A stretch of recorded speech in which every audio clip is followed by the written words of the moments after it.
Oremos juntos.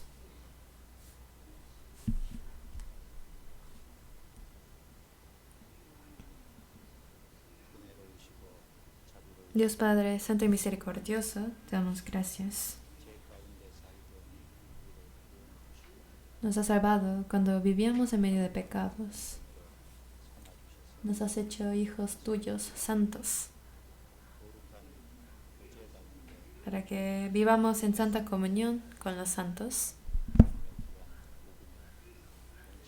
Y nos permites vivir participando en el Evangelio. Hoy, en el tiempo que tú nos permitiste, estamos reunidos en este lugar. Permítenos, para que este tiempo no sea en vano, que podamos entender más de la palabra que tú nos das, para que sea un tiempo valioso. A cada uno de ellos, a cada uno de nosotros te pedimos que trabajes por medio del Espíritu Santo. Guía el corazón y los labios del que predica la palabra, y guarda el corazón y el pensamiento de todos los que oyen tu palabra. Que la palabra sea de vida y fuerza y sabiduría para poder vivir en este mundo. Y con la palabra transforma más nuestras vidas, para que no nos haga falta nada para poder manifestar tu gloria por medio de nuestras vidas. Para que ante Jesús seamos alabados y glorificados. Guíanos para que seamos santos útiles. Gracias por permitir que muchas almas reciban la salvación y que se predique el Evangelio a todos lados. En cada lugar donde se predica el Evangelio, te pedimos que estés con ellos con tu poder. Pedimos por todos los misioneros que están en el extranjero, guíalos espiritualmente y carnalmente, para que en cualquier situación puedan predicar de Cristo. Y para poder predicar el Evangelio, cuida toda su familia y guíalos. Pedimos por nuestros hermanos y hermanas que no se encuentran presentes a esta hora, en cualquier lugar que estén, en cualquier situación, ayúdalos a permanecer en ti, para que donde estén ellos no sea lugar de pecado. Para esto guárdalos y guíalos. Confiamos todo el tiempo en tus manos. Oramos en el nombre del Señor Jesucristo, que nos salvó. Amén. Busquemos San Marcos, capítulo 10.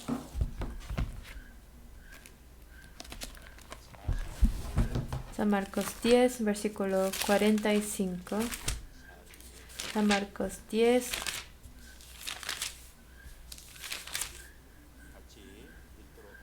45, leemos juntos. Porque el Hijo del Hombre no vino para ser servido, sino para servir y para dar su vida en rescate por muchos.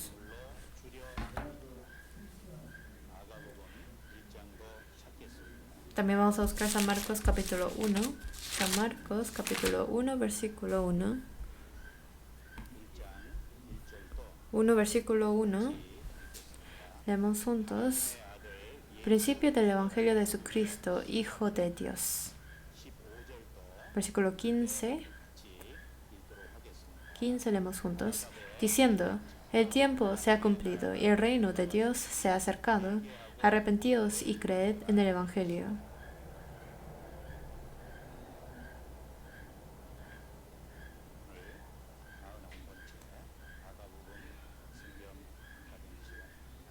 Hoy es el tiempo del estudio bíblico de la Academia Bíblica de San Marcos. Deseo que sea un tiempo provechoso y que cada persona pueda estudiar. Cada vez que estudie e investigue la Biblia, Dios les dé el entendimiento de más cosas para así poder no solamente compartir esta enseñanza a otros hermanos, sino personalmente que reciba cada uno mucha gracia de Dios, que sea conmovido siempre en su corazón cada vez que estudia y medita la palabra. Estudiando y meditando San Marcos, los he organizado, es mucha enseñanza. Capítulo 13 a 16 no lo puedo meditar tanto como en los capítulos anteriores. Entonces, yo siento que me hace falta estudiar más estas partes. Es mucho contenido para cubrir, pero solamente las partes necesarias. Por ahora vamos a estudiar. Ya cuando se nos acaba el tiempo tengo que parar el estudio. La parte que no vamos a poder tocar, existen los resúmenes para poder entender. Entonces, aunque no podemos estudiar todo el libro, pero en el tiempo que tienen, les pido que lean San Marcos para poder meditarlo y recibir mucha enseñanza. Para ahorrar el tiempo, voy a leer del libro preparado y voy a explicarles más.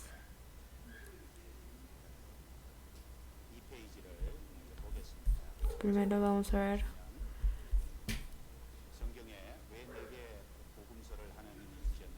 en la Biblia. Dios nos ha dado 4 libros evangélicos y vamos a pensar en varias razones de por qué Dios ha dado estos 4 libros evangélicos. Y acerca de San Marcos, varios contenidos tiene. Y por cada parte de San Marcos tiene su enseñanza propia. Entonces, de las enseñanzas de San Marcos, vamos a dividirlo como en 8 partes para estudiarlos. Existen varias maneras de dividirlas en secciones para recibir las enseñanzas. Yo los dividí en 8 partes. De San Marcos 1, versículo 1 a 13, es la preparación de Jesús. Habla de la preparación de Jesús antes de sus 3 años y medio de vida oficial. Después, hasta capítulo 3, 12, habla acerca de su obra primeras en Galilea. Después, hasta capítulo 8, 38, habla de cómo Jesús puso a sus discípulos.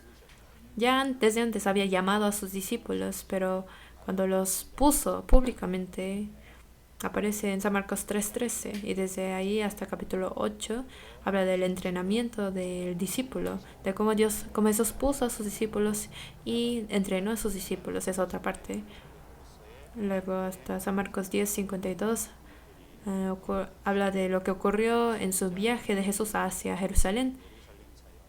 Y capítulo 12 habla acerca de la obra de Jesús en Jerusalén, de su última subida a Jerusalén antes de su muerte, de las obras que Jesús hizo en Jerusalén están escritas. Y luego San Marcos 13 habla acerca de la enseñanza de Jesús sobre el Monte de los Olivos. Y de capítulo 14 y 15 habla acerca de su sufrimiento, de Jesús y su muerte. Y su último capítulo 16 habla de la resurrección y ascensión. Acerca de la victoria, de la última victoria habla. Entonces los dividí en 8 partes para que los estudiemos. Primero, acerca de por qué Dios ha dado 4 libros evangélicos. Lo podemos pensar de 2 partes. Primero, el hombre también tiene su frente, su atrás, de cada lado puede verse diferente, ¿no? Entonces también Jesús, para iluminar a Jesús de diferentes ángulos, para dar a conocer a la gente acerca de Jesús de diferentes puntos de vista, diferentes ángulos, están los 4 libros evangélicos que hablan de sus obras de Jesús. Por eso en San Mateo habla de que Jesús es el rey de los judíos, y San Marcos habla acerca de que Jesús es el siervo de Dios, que totalmente se obedece a Dios. San Lucas habla acerca de que Dios se hizo hombre. Entonces San Lucas es el libro del Hijo de Hombre, que Dios vino al mundo en cuerpo humano, que Jesús es quien tiene personalidad y es humano. Entonces pone mucho énfasis en que Jesús es hombre. Y luego San Juan habla acerca de su santidad de Jesús, de que es hijo de Dios, de su identidad de Jesús, que es hijo de Dios. Entonces, de que Él es santo, que Él realmente es Dios que vino al mundo. San Juan habla de esto. Entonces, de varios puntos de vista, para dar a conocer al hombre acerca de Jesús de diferentes ángulos, fueron escritos los 4 libros evangélicos. Y otras razones.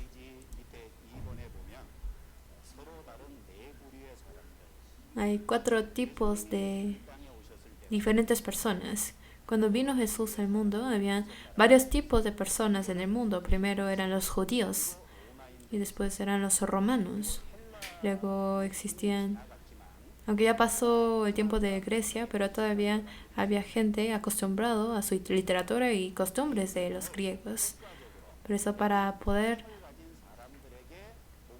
dar a conocer ese evangelio, predicarlo efectivamente a diferentes tipos de personas, se necesitaban esos 4 libros evangélicos diferentes. Para iluminar a Jesús de 4 ángulos diferentes se necesitaban los 4 libros evangélicos, y a la vez para la gente, para los diferentes tipos de personas con diferentes características, para predicarles efectivamente el evangelio también fueron necesarios los 4 libros evangélicos. San Mateo fue dirigido hacia los judíos, San Marcos hacia los romanos, San Lucas hacia la gente acostumbrado a las costumbres griegas, o sea, los gentiles. Y San Juan es el libro evangélico dirigido a todos los hombres. Entonces, ¿por qué fueron necesarios estos 4 libros evangélicos? De 2 puntos de vista lo vimos. Vamos a seguir. Lo demás pueden leer y estudiar. San Marcos.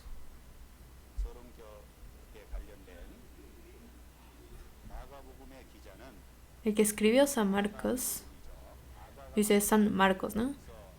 Es el libro de Evangelio escrito por Marcos. Marcos era Juan Marcos. Entonces utiliza los 2 nombres, Juan, Marcos. En Hechos habla de Juan Marcos o Marcos Juan. El nombre Juan es un nombre judío. Marcos es un nombre latino, romano. Entonces, la razón de por qué se dice que San Marcos es dirigida hacia los romanos, porque no utilizó el nombre judío Juan, sino utilizó su nombre latino San Marcos. Entonces, el título en sí es para dirigirse más a los romanos. Luego, al principio, Marcos era acompañante de Pablo, después de su tío Bernabé. Y según una fuente creíble, antes de que se muriera Pedro, también era acompañante de Pedro. Entonces, él es el indicado para escribir un libro evangélico acerca del siervo. Un tiempo Marcos predicaba con Pablo, y luego era colaborador de Bernabé y al final trabajaba con Pedro. Al pensar en esto, en San Marcos, Dios, por medio de Marcos, dio este libro, y podemos pensar en las razones de por qué. ¿Y cuándo fue escrito? En San Marcos 13:2 no habla de la ya destruido templo de Jerusalén, sino profetiza de la destrucción del templo de Jerusalén. Entonces, profetiza de lo que ocurrirá en el 70 años después de Cristo. Entonces fue escrito antes de ese tiempo. Que si ya fuera destruido, no profetizaría eso, sino de que ya fue cumplido. Pero aquí en San Marcos habla de profetiza acerca de la destrucción de Jerusalén.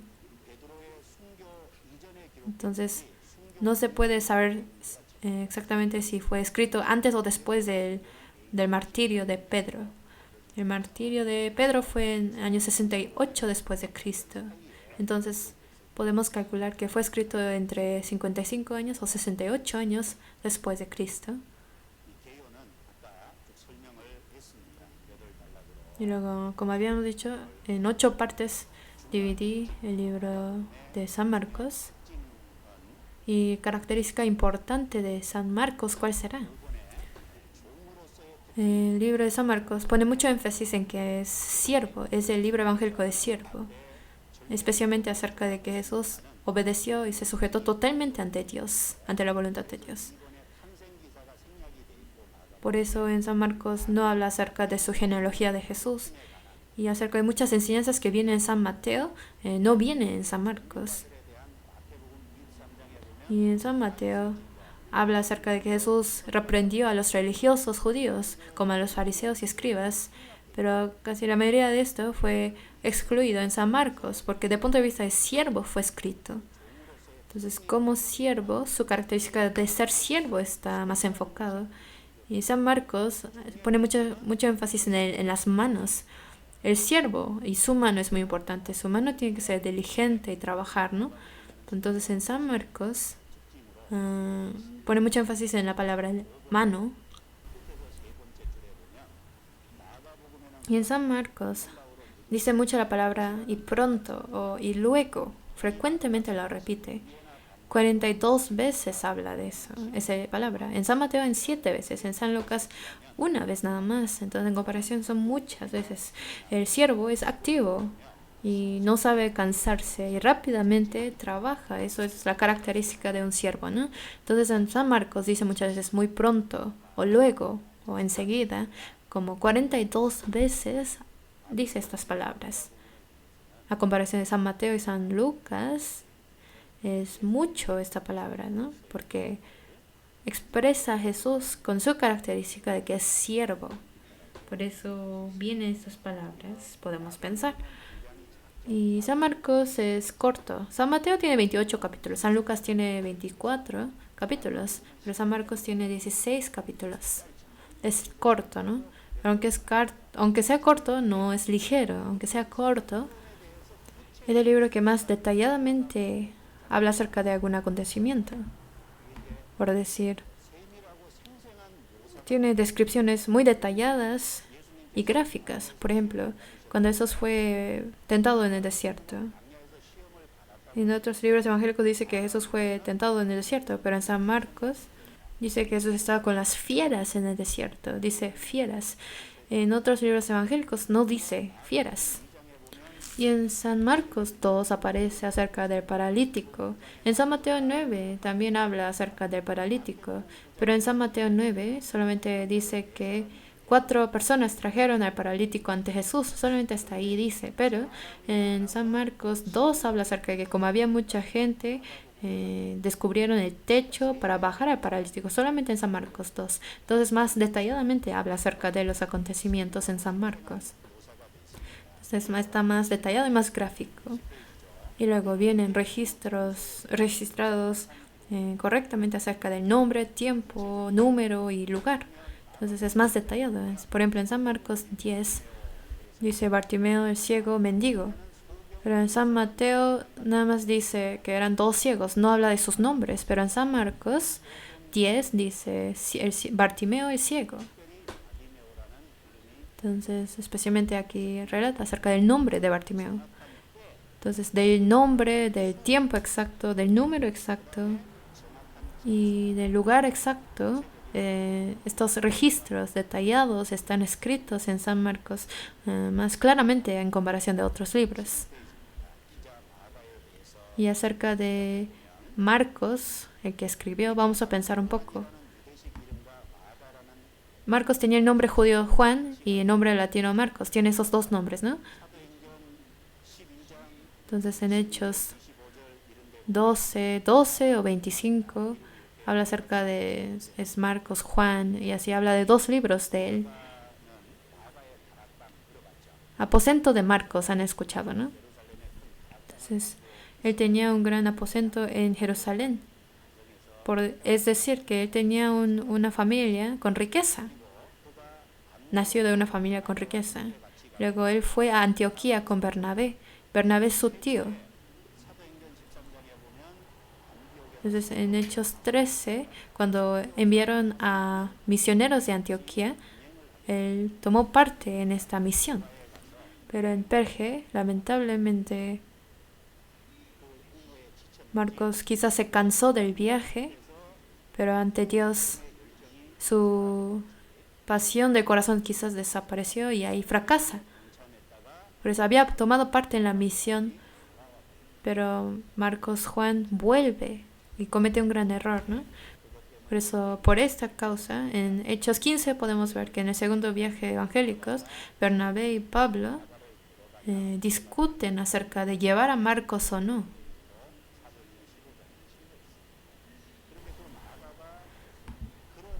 Y durante mucho tiempo su nombre de Marcos no aparece hasta que apóstol Pablo, estando en la cárcel de Roma, envía la epístola de Colosense o segundo de Timoteo, vuelve a aparecer el nombre de Marcos. Por eso en Colosenses 4, 10 a 11 dice: Aristarco, mi compañero de prisiones, os saluda, y Marcos, el sobrino de Bernabé, acerca del cual habéis recibido mandamientos, si fuera vosotros, recibidle. Colosenses 4 fue escrito en la cárcel de Roma. Y ahí dice Marcos, el sobrino de Bernabé, aparece, ¿no? El nombre de Marcos no aparecía antes. Luego, en 2 de Timoteo 4:11, dice: solo Lucas está conmigo. Toma a Marcos y tráele contigo. Aquí aparece Marcos de nuevo. Y en 1 de Pedro 5, dice: y Marcos, mi hijo, os saludan. Pedro también habla de Marcos. Entonces Marcos, aunque ha fracasado, pero de su fracaso volvió a levantarse y fue restaurado, y al final tomó parte en la predicación del Evangelio. Y él fue el escritor, el que escribió San Marcos. Entonces, del fracaso de Marcos, Dios lo restauró de nuevo y le dio la gracia de poder escribir el libro de San Marcos.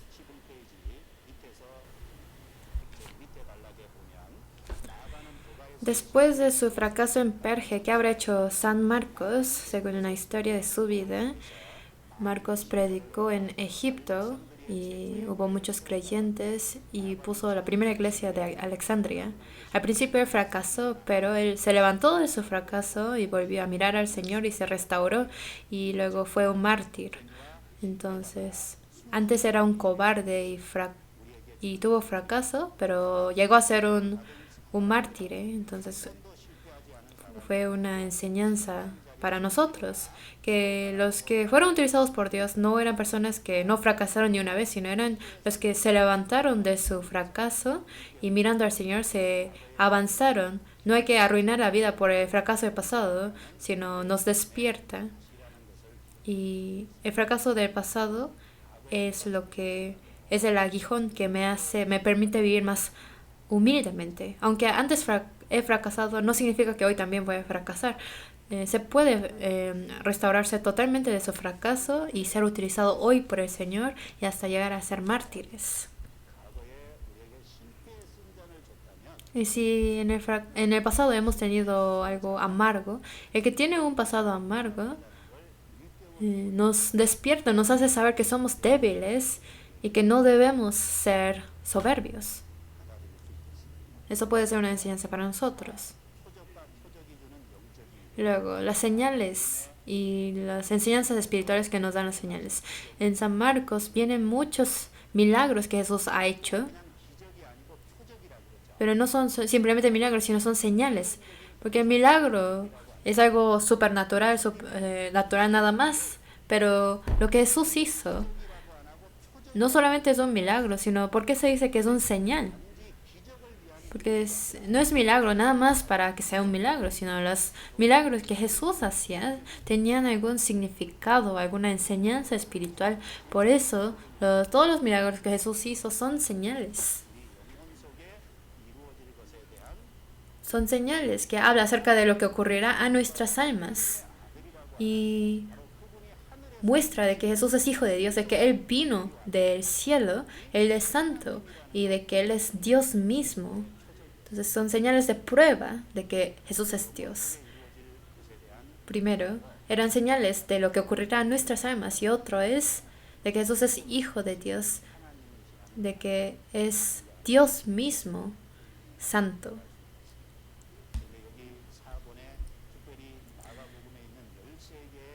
Y aparecen 13 señales en San Marcos. Y habla acerca de... Y cada uno tiene es señal de lo que pasará en nuestras almas. Y muchas señales habla acerca de ser salvado de la potestad de Satanás. Varias veces Jesús sacó el demonio de las personas. 4 veces salvó y sanó a los endemoniados. Entonces es como mostrando que a nosotros nos salvará de la potestad de Satanás. Y salvó también a la suegra de Pedro que tenía fiebre, la sanó. Si quien tiene fiebre no tiene reposo, entonces a nosotros que tenemos pecados que no teníamos paz nos salvará, así muestra la señal. Y salvaba a los leprosos no tienen sensibilidad. El pecado hace que uno sea insensible, pero del pecado que nos hace insensible nos salvará, eso mostró. Y salvó al paralítico. Un paralítico no puede hacer nada, es impotente. El pecado nos hace impotente, pero del pecado nos salvará. Y en el día de reposo sanó a un hombre que tenía seca una mano, y era una mano derecha. Si su mano es seca, no puede utilizar su mano es inútil. El pecado nos hace inútil, y muestra como señal de que nos salvará de ese pecado que nos hace inútiles. Y sanó a la mujer de flujo de sangre. Flujo de sangre quiere decir que sangre sigue saliendo de su cuerpo y así va perdiendo más y más fuerza de su vida, ¿no? Entonces, como señal de que del pecado que nos quita la fuerza de vida nos salvará. Salvó a la hija muerta de Jairo para mostrar que a nosotros nos salvará del pecado, que es la potestad de muerte. Y sanó al sordo y tartamudo, porque antes de recibir la salvación no podíamos oír ni hablar de la palabra de Dios. Pero por medio de recibir la salvación podemos oír la palabra de Dios y como oímos correctamente podemos hablar correctamente. Entonces espiritualmente ya podemos oír y hablar. Así nos hizo. Por medio de... El pecado es lo que nos hace sordo y tartamudo, pero del pecado nos salvó. Y aparecen 2 ocasiones en que sanó a los ciegos. Nosotros no podíamos ver la luz del Evangelio, la luz de la gloria de Dios. El pecado no nos permitía ver, pero del pecado nos salvó. Y por no ver, éramos pobres espiritualmente. Del pecado que nos empobrece, nos salvó. Entonces tiene estos significados, estas enseñanzas. Estas 13 señales, milagros que hizo Jesús, muestran lo que nos hará a nuestras almas, nuestros espíritus.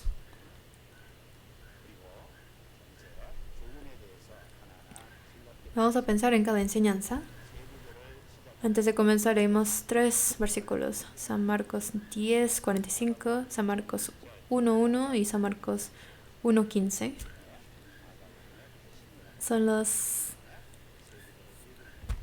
Podemos decir que son los núcleos de San Marcos, por eso lo leímos.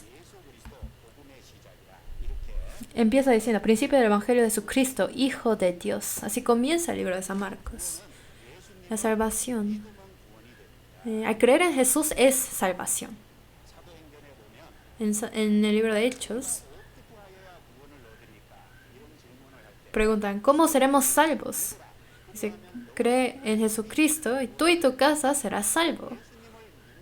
El creer en Jesús es la respuesta. Si cree en Jesús, recibe la salvación. Pero, ¿cómo debe de creer en Jesús para creer correctamente? Al decir que cree en Jesús, ¿cuál es el contenido? El contenido es San Marcos 1:1. Esto es el núcleo de toda la Biblia.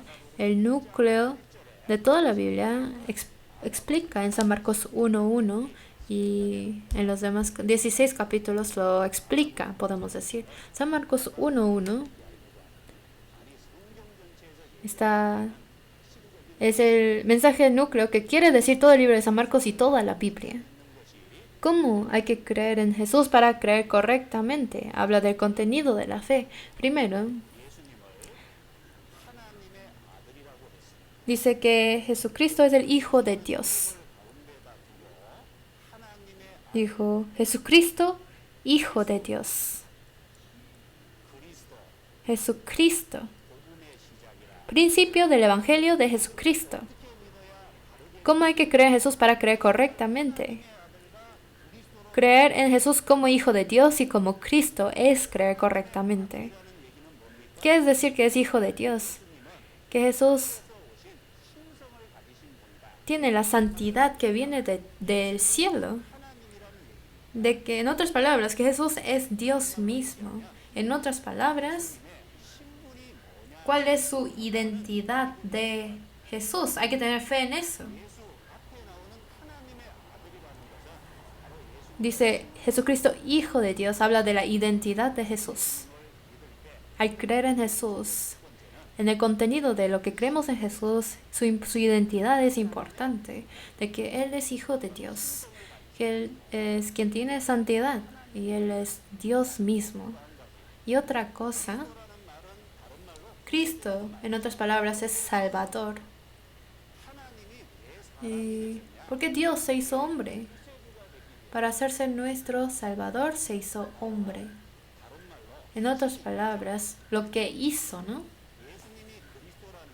Que Jesús es Cristo, quiere decir lo que hizo por nosotros. En San Marcos 10, versículo 45, ¿qué decía?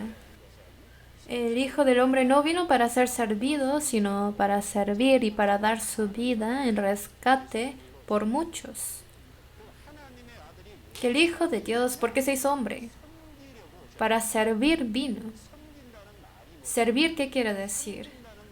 Servir quiere decir que vino para saciar la necesidad del hombre. Eso es servir. ¿Cuál es la necesidad del hombre? Por su pecado tiene que ser juzgado y condenado y entrar a la destrucción del infierno. Eso es su destino del hombre. Por el pecado tiene que ser juzgado y destruido y tiene que ir al infierno. Y para ese hombre, Él vino en rescate para morir en su lugar. Él es el Salvador. Entonces, en una palabra, todo esto es Cristo.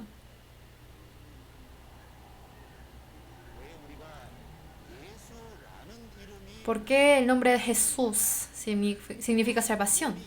¿Por qué solamente en Jesús está la salvación? ¿Por qué no hay salvación en Sócrates o en Buda o en otro santo, otro personaje? ¿Por qué no hay salvación en ellos? ¿Por qué? Porque no son hijos de Dios. La respuesta es simple. Porque son humanos. Para salvar al hombre, Dios se hizo hombre. Entonces, ¿cuál es la manera de creer correctamente? Es creer en Hijo de Dios Jesucristo, que es el principio del Evangelio.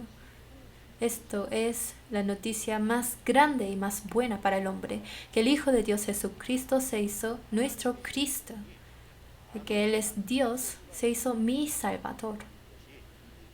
Y esto es el contenido de la fe, es el núcleo de toda la Biblia y es el punto que quiere hablar San Marcos. Entonces, estamos hablando de como la conclusión de San Marcos y lo estamos explicando. De por qué Él es Dios, por qué Él es Hijo de Dios y por qué es Cristo. De capítulo 1 a 16 está hablando. Y eso tiene que ser personal. Eso es lo que hizo Jesús. Y haciendo esto personalizado es versículo 15 diciendo: el tiempo se ha acercado, se ha cumplido y el reino de Dios se ha acercado. Arrepentíos y creed en el Evangelio.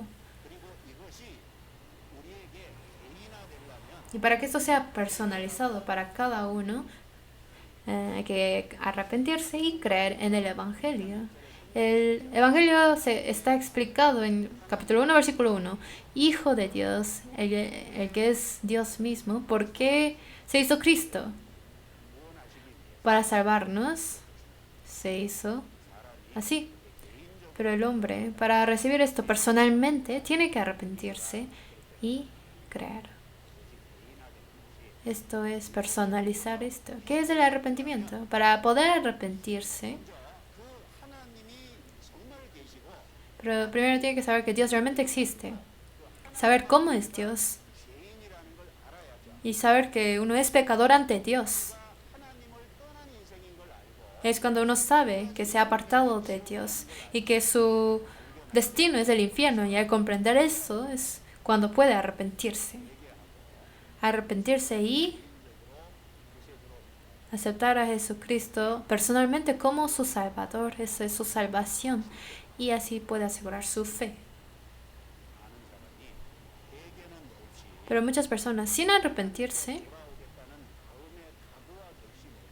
sin decisión en su corazón de volver a Dios, solo porque Dios les manda al cielo, dice, estoy feliz porque me dio perdón de pecados, dice, yo acepté el perdón de pecados, y así piensan que son salvos, pero eso no es la salvación. Tienen que arrepentirse y creer en el Evangelio, dice. Arrepentidos y creer en el Evangelio. La fe sin arrepentimiento es falsa. Dios quiere que a la persona que realmente quiere volver a Dios, a los que realmente quieren volver ante Él, recibir la salvación, Dios le asegurará su fe. Entonces, en Marcos 1:1 habla bien del contenido de la fe. ¿Qué es la fe? Y para que sea esto personalizado, uno tiene que arrepentirse y creer en el Evangelio. Entonces aquí viene, que explica exactamente qué es lo que la Biblia nos quiere decir. Entonces, por eso, antes de empezar, leímos los 3 versículos, que son los núcleos de San Marcos y de toda la Biblia también. Pero en San Marcos capítulo 1, versículo 1 al 13, habla de antes de que Jesús empezó sus 3 años y medio de vida oficial, su preparación, su imagen de preparación antes de su vida oficial. En San Marcos 1 vienen muchos testimonios de Cristo. En San Juan 5, 31 y 39 dice así. Jesús dijo, si yo doy testimonio acerca de mí mismo, mi testimonio no es verdadero. Así es, si uno testifica algo para sí mismo nada más, no es verdadero. En el Antiguo Testamento dice que piden más de dos testigos. Pero Jesús, a la vez de dar testimonio para sí mismo, también Jesús tenía el testimonio de Juan Bautista. Por eso en Juan 5 dice que Juan ha testificado de la verdad.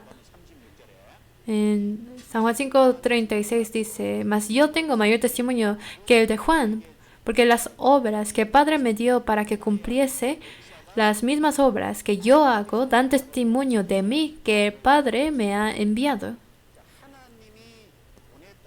De que Dios lo envió. ¿Cuál es su testimonio? ¿Cuál es su prueba? Son las señales que manifestaron por medio de Jesús. Estos son los testimonios de que Dios lo envió. Esto está manifestando de que lo que Jesús hace es el testimonio de su Padre. El que mi Padre ha dado testimonio de mí. Hubo testimonio de Dios mismo, ¿no? ¿Cuál fue? Cuando Jesús fue bautizado, se abrieron las puertas del cielo y dijo, este es mi Hijo amado en quien tengo complacencia.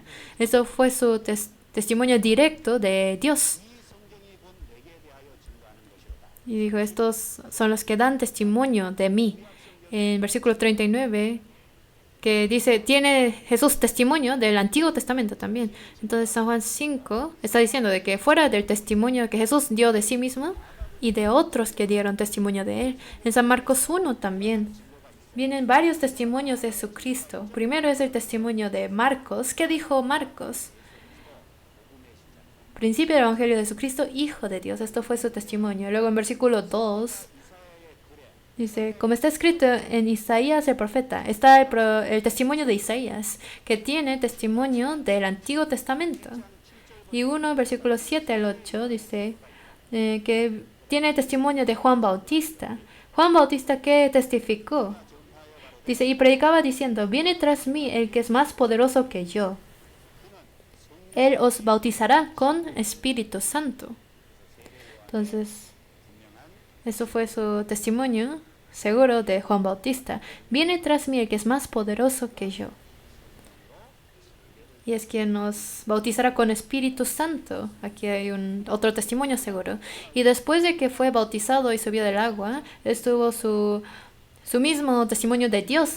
En versículo 11 dijo, vino una voz de los cielos que decía, tú eres mi hijo amado, en ti tengo complacencia. Esto fue su testimonio directo de Dios mismo.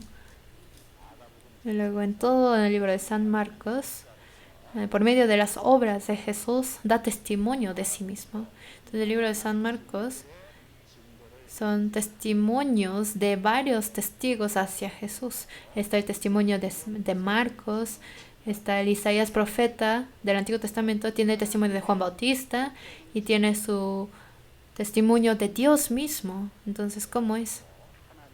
El tiempo se ha acercado, el reino de Dios se ha acercado. Por eso dijo, arrepentíos y creed en el Evangelio. Que vienen suficientes pruebas para que cualquiera pueda creer.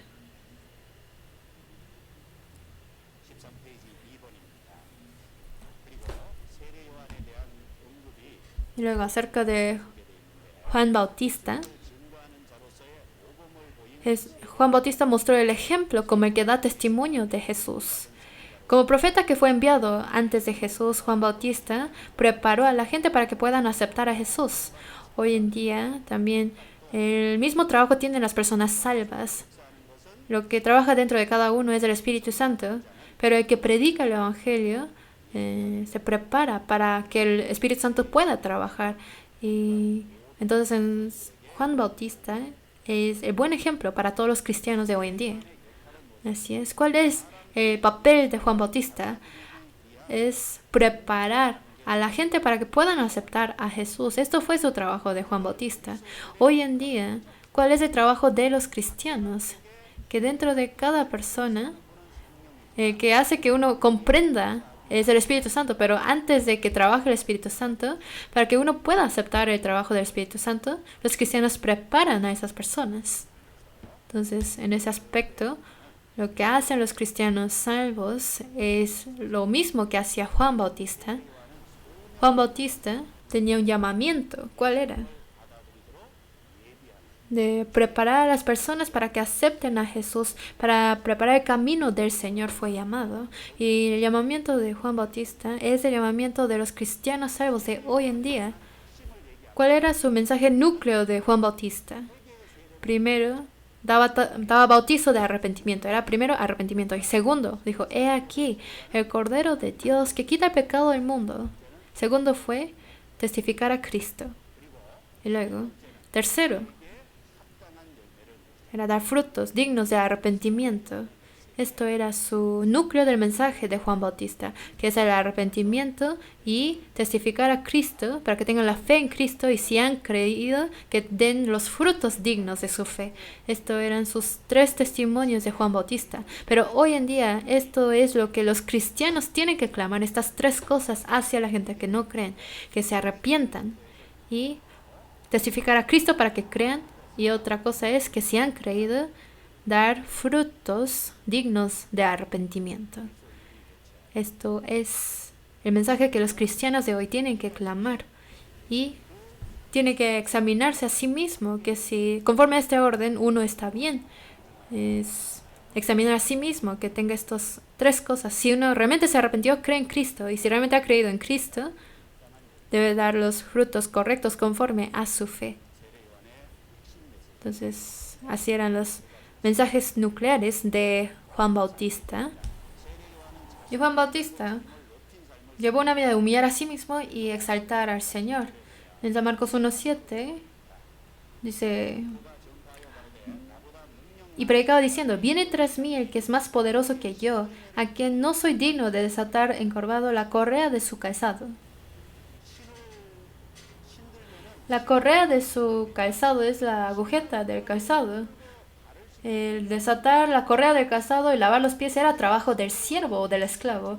Pero Juan Bautista, testificando de Jesús, dijo, no soy ni digno de desatar la correa de su calzado. En otras palabras, él está diciendo que ni puedo ser el siervo del Señor.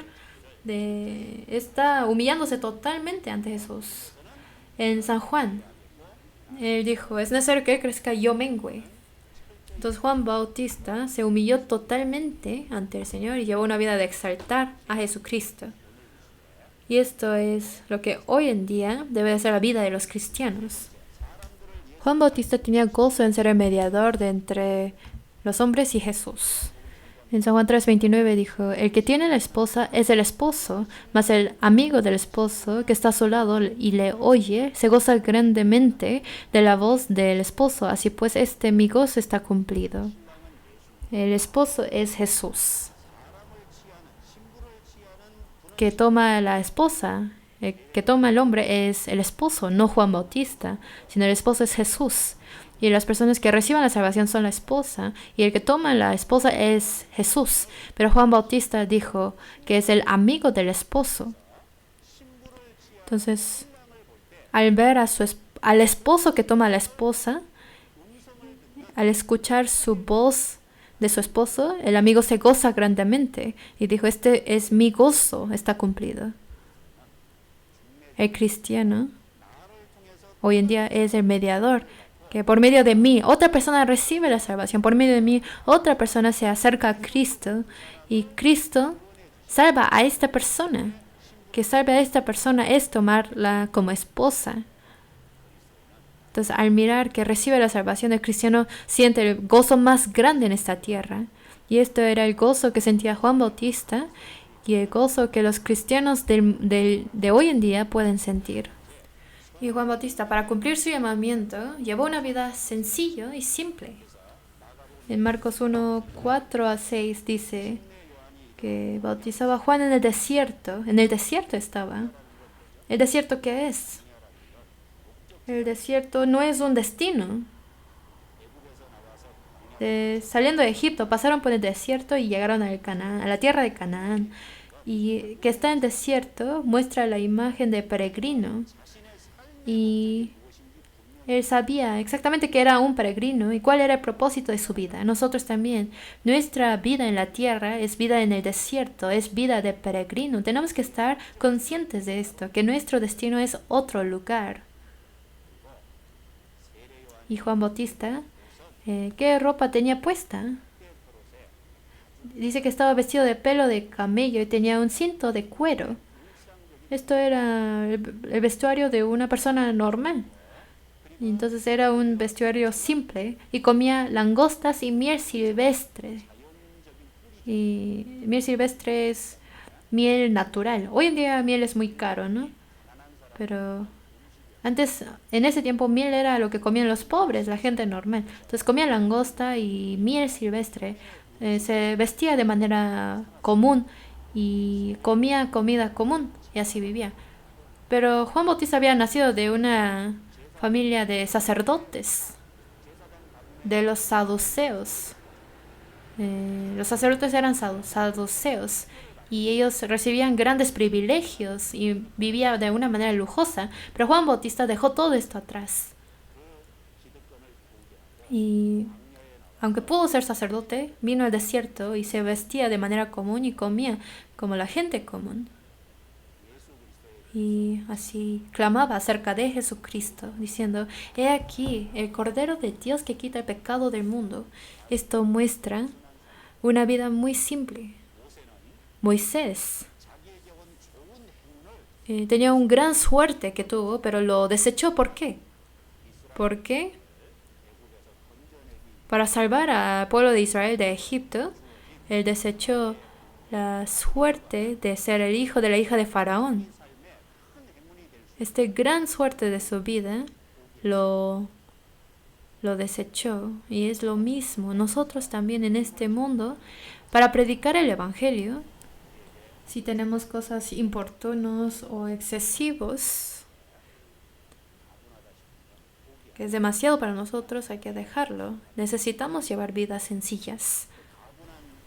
Si tiene puesto un vestido muy grande y no le permite vivir como un cristiano, entonces es mejor desechar lo que es muy excesivo para mí y llevar una vida sencilla como cristiano y clamar de Cristo es lo correcto que podríamos hacer. Y después vamos a ver.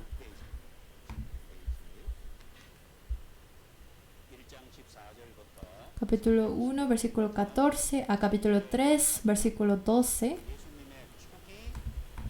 Habla acerca de los principios de su vida oficial de Jesús en Galilea.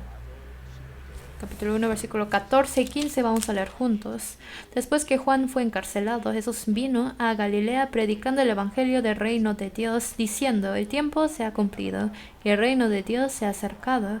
Arrepentíos y creed en el evangelio.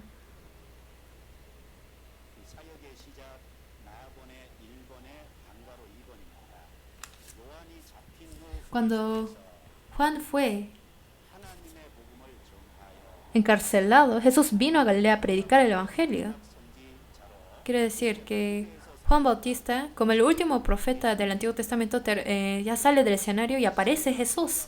Eso muestra que el tiempo antiguo pasó y abrió un nuevo tiempo. Pasó el tiempo del Antiguo Testamento y comenzó el tiempo del Nuevo Testamento. Ahora se predica el evangelio de Dios para que todo hombre pueda acercarse a esto. De entre muchos profetas del Antiguo Testamento, Juan Bautista fue el último del Antiguo Testamento. Por eso en San Lucas 16:16 dice: la ley y los profetas eran hasta Juan. Quiere decir que el Antiguo Testamento fue hasta Juan. En el tiempo del Antiguo Testamento, muchos profetas continuamente señalaron a una persona, ¿verdad? Y Juan Bautista estuvo justo antes de él, señaló a Jesús que estaba ante sus ojos y testificó acerca de Jesús. Y ahora Jesús mismo apareció y Juan Bautista ya no fue necesario porque la imagen verdadera, la imagen misma apareció. Entonces lo que testificaba la imagen misma tiene que desvanecer. Por eso después de que Juan fue encarcelado, Juan terminó su trabajo y fue encarcelado. Y luego comienza el Nuevo Testamento, el nuevo tiempo. Ahora Jesús vino para cumplir el evangelio y este evangelio que cumplió nosotros, ahora tenemos que creer en ese evangelio cumplido. El creer es el entrar al cielo, podemos decir. Creer es obtener al cielo. Cuando dice el tiempo se ha cumplido, el tiempo se refiere al tiempo que Dios ha decidido. Del tiempo cuando decidió que vendría el Salvador. Hay un tiempo que Dios decidió y ha cumplido ese tiempo. Y como apareció Jesús, quien es el Rey, dijo: el reino de Dios se ha acercado. Aplica. Porque Jesús es el Rey del reino de Dios. Y nos trajo el reino de Dios. Donde Jesús gobierna es el reino de Dios. Aceptar a Jesús y recibir la salvación. A cada quien que recibe la salvación, dentro de él se cumple el reino de Dios y experimenta el gobierno de Jesús. Entonces el eterno cielo es el reino de Dios, donde Él gobernará para siempre. Por eso dijo: el tiempo se ha cumplido, el reino de Dios acercado. Entonces el reino de Dios también significa Jesús mismo, que está enfrente del reino de Dios. Es quien tiene la autoridad del reino de Dios.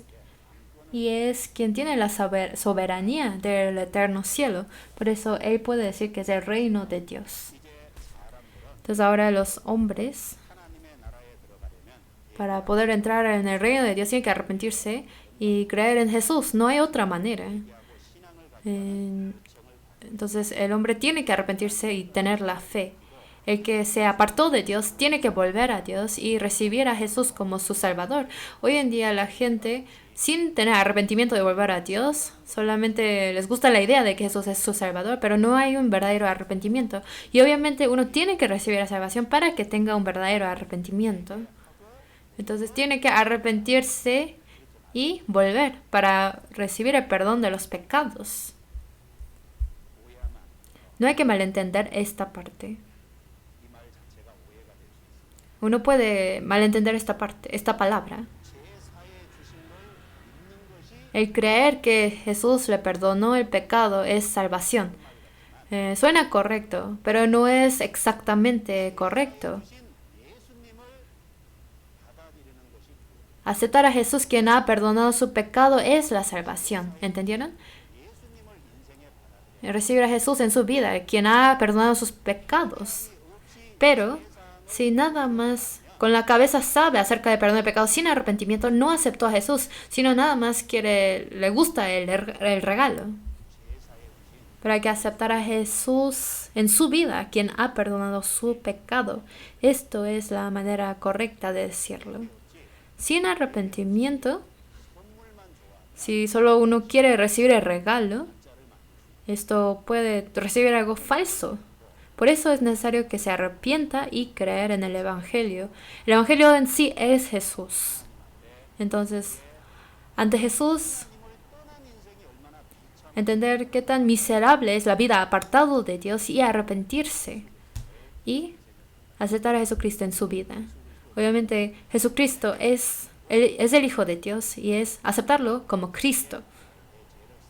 Dentro de Él está el contenido de que ha perdonado mis pecados. Entonces, en nuestra vida hay que tener esto claro. ¿Por qué muchas personas se apartan, aunque dicen que son salvos? Porque sin arrepentimiento les gustó el regalo, pero no tienen cambio de vida. Por eso algo está mal ahí.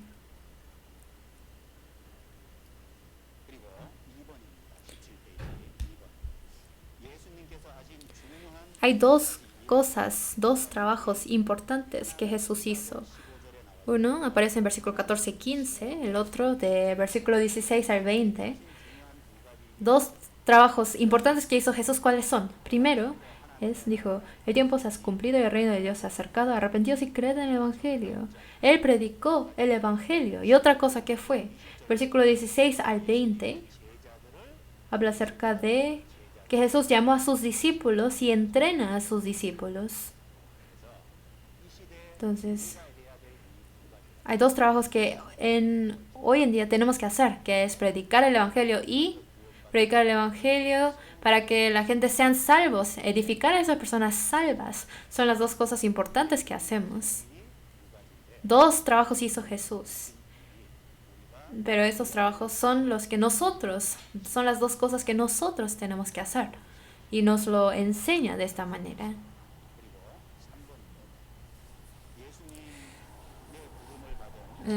Luego vamos a ver cuáles son las características de los discípulos que fueron llamados por Jesús. De versículo 16 al 20 aparece.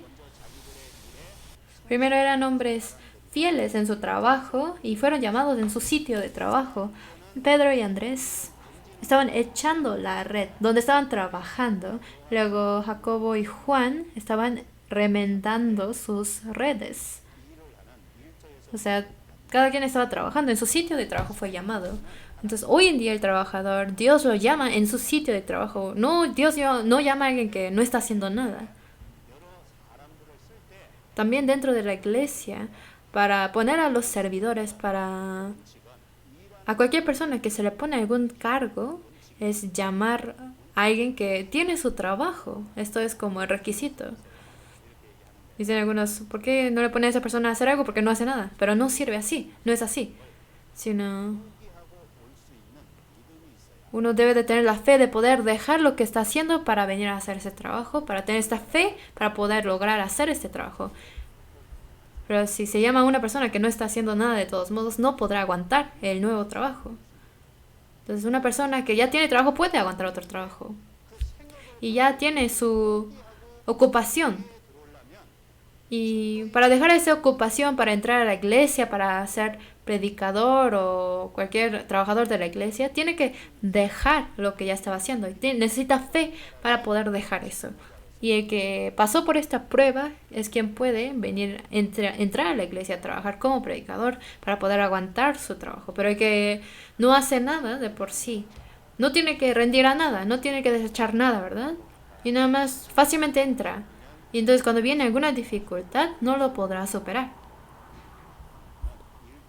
Dios llama a alguien que está trabajando en su sitio de trabajo. Y luego los discípulos no estaban satisfechos con esta vida, sino miraban y esperaban las cosas eternas. Así es. Si estuvieran satisfechos con el trabajo que tenían, aunque les llaman, no vendrían, ¿verdad? Pero no estaban satisfechos de la vida presente, sino que ellos miraban lo eterno de Dios y esperaban lo eterno de Dios. Por eso cuando fueron llamados, vinieron. Luego eran pescadores simples, pero anhelaban una vida mejor. Más que pescar, les dijo que serán pescadores de hombres. Había una promesa, ¿verdad? Era un trabajo muy común ser pescador, pero no estaban satisfechos, no estaban saciados con eso, sino anhelaban una vida mejor, preparar una vida mejor. Y eran hombres de fe. Al seguir al Señor, dio la promesa de que serán pescadores de hombres. Y ellos tenían fe en la palabra del Señor, por eso les siguió. Si no hubiesen creído en la palabra, no le habrían seguido. Y luego, eran personas que sabían qué retener y qué desechar. Ellos obtuvieron a la promesa y la palabra del Señor y dejaron a sus barcos y sus padres. Entonces, para poder lograr algo mejor, ellos saben desechar lo que no es valioso. Para que uno realmente sea un trabajador del Señor, tiene que poder desechar lo que hay que desechar y retener lo que hay que retener. Para algo que tenga más valor, debe saber desechar las cosas que no tiene valor. Y sabían cómo ser fiel y obedecer. Le siguieron al Señor enseguida, ¿verdad? Y con el Señor compartieron las penas y las alegrías. En San Lucas 22, Jesús dijo a sus discípulos: pero vosotros sois los que habéis permanecido conmigo en mis pruebas. Siempre permanecieron en las pruebas del Señor. O sea que compartieron el destino con el Señor. Y luego eran hombres colaboradores de unión que podían unirse con los demás hermanos. Hay quienes trabajan bien pero no llevan bien con las demás personas. Esto es un punto débil, ¿no? Hay que saber llevarse bien con otras personas para juntos poder lograr un bien. Luego eran hombres de obediencia enseguida. Cuando el Señor los llamó, pronto dejaron sus redes y le siguieron al Señor. Enseguida, directamente obedecieron al Señor. Y luego, como pescar es una técnica, también obtener las almas es lo mismo. Lo que escribió William MacDonald. Uno debe tener una técnica para pescar un pez de la misma manera. Para obtener un pez hay que tener técnica de la misma manera. El alma necesita técnica. Para pescar necesita paciencia, técnica, distinción. Uno debe de esperar. Es lo mismo con salvar las almas. Se necesitan estas características para salvar a las almas. Nosotros, por seguir a Cristo, podemos ser pescadores de hombres. Si vamos siguiendo y apareciéndonos más y más a Jesús, podemos guiar a más personas hacia Jesús. Por lo tanto, nuestra responsabilidad es seguir a Jesús y lo demás Jesús se encargará. Miren. Venid en pos de mí y haré que seáis pescadores de hombres. Así dijo. Seguir es lo primero y después, al seguir esa palabra, hará que seamos pescadores de hombres. Eso es algo que el Señor hace. Lo que nosotros tenemos que hacer es, ¿qué es? Es seguir al Señor de cerca, es obedecer al Señor. Seguir y obedecer al Señor, y así el Señor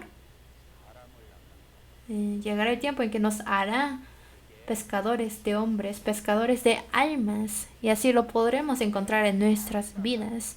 Pero cuando dijo, venid en pos de mí, si uno no sigue al Señor y no le obedece al Señor, pero quiere salvar a más almas, esto es algo que no se puede, es imposible. Lo que nosotros tenemos que hacer es seguir al Señor y así seremos pescadores de hombres. Esto es la promesa. Entonces, si obedecemos al Señor, le seguimos de cerca, el Señor se encargará del resto y así podemos tener fe en Él. En San Marcos 1 habla de dos cosas que hizo Jesús, o dos cosas que los cristianos tenemos que hacer. Y en su llamamiento de Jesús a los discípulos, podemos saber cómo debemos ser para ser verdaderos trabajadores del Señor. Por medio de la imagen de los trabajadores que Jesús llamó, podemos reflejar en nosotros mismos.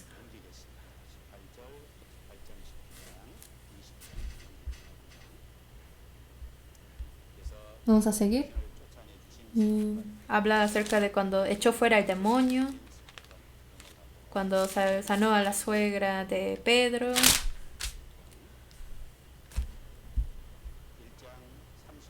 Y luego de capítulo 1, versículo 31 al 39.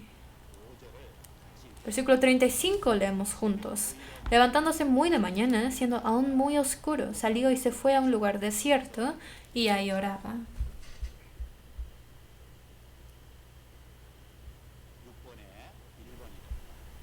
Tenemos que orar porque no tenemos mucho tiempo. Jesús, aun después de un día muy cansado, se levantaba de madrugada para orar. Durante todo el día de reposo Jesús estuvo muy ocupado, enseñaba en la sinagoga y echó fuera el espíritu inmundo de un hombre que daba voces. Esto es lo que aparece después de San Marcos 1:21. Y ese día fue a casa de Simón, ese mismo día, y sanó la fiebre que tenía su suegra de Simón.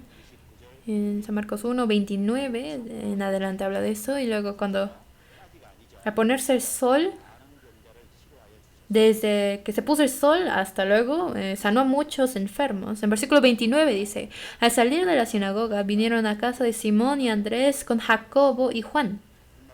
Ese mismo día pasó. Versículo 32. Cuando llegó la noche, cuando el sol se puso, le trajeron todos los que tenían enfermedades y a los endemoniados. Y toda la ciudad se agolpó a la puerta. Y así sanó a muchos. Entonces, cuando llegó la noche, desde que llegó la noche, sanó a muchas personas. Así que seguramente hasta muy noche Jesús estuvo trabajando. Enseñó en la sinagoga, luego echó fuera el espíritu inmundo y ese mismo día fue a visitar a Pedro y a su suegra y sanó su fiebre que ella tenía. Seguramente Pedro le invitó a su casa. Y luego saliendo de esa casa, hasta que se puso el sol, trajeron a todos los que tenían enfermedades y Jesús estuvo sanándolos hasta muy tarde. Entonces Jesús muy diligentemente trabajaba, eso podemos ver. Nosotros también, los domingos a veces desde mañana hasta la noche trabajamos. Jesús también desde mañana hasta la noche trabajaba. Entonces cuando nos cansamos, estamos agotados, hay que recordar que Jesús también desde muy temprano hasta muy noche trabajó. Nosotros también. Luego tenemos días muy ocupados, pero Jesús también estaba muy ocupado y trabajaba muchísimo. Y versículo 35 dice: levantándose muy de mañana, que es al otro día muy de mañana, se levantó Jesús y salió y fue a un lugar desierto y ahí oraba, dice. El otro día no se quedó dormido hasta muy tarde. Yo a veces cuando estoy muy cansado me duermo hasta tarde y cada vez que recuerdo esta palabra me da vergüenza. Jesús hasta muy tarde no durmió, sino se levantó muy de mañana. Jesús durmió muy poco, ¿verdad? Y a pesar de su cansancio, se levantaba muy de mañana y oraba para este día. Podemos pensar en esto. Vamos a ver.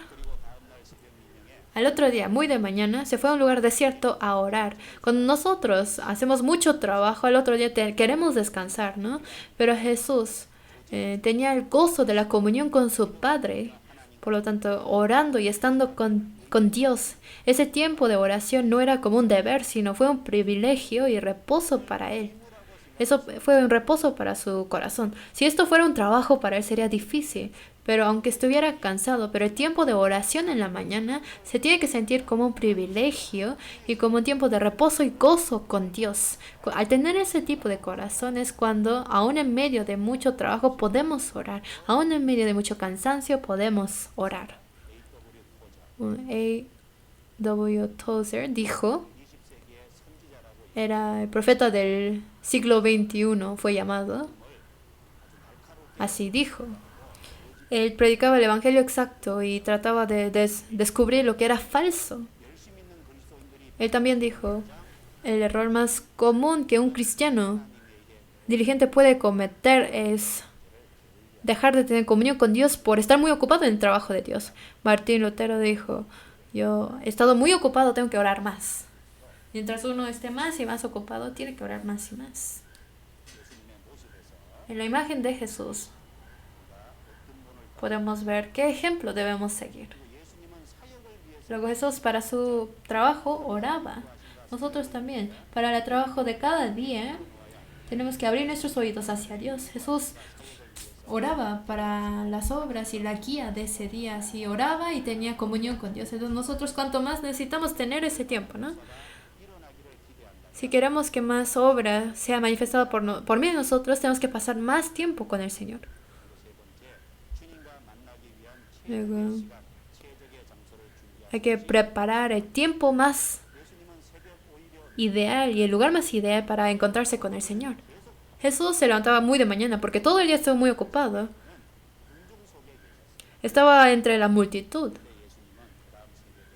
Pero Jesús se levantó muy de mañana para orar en ese lugar. Así es. Nosotros también. No en medio de la multitud, sino en la comunión dentro de muchos hermanos y hermanas. No, sino personalmente. De manera individual tenemos que buscar el tiempo ideal para orar y el lugar ideal para poder orar. Es necesario que preparemos estos puntos.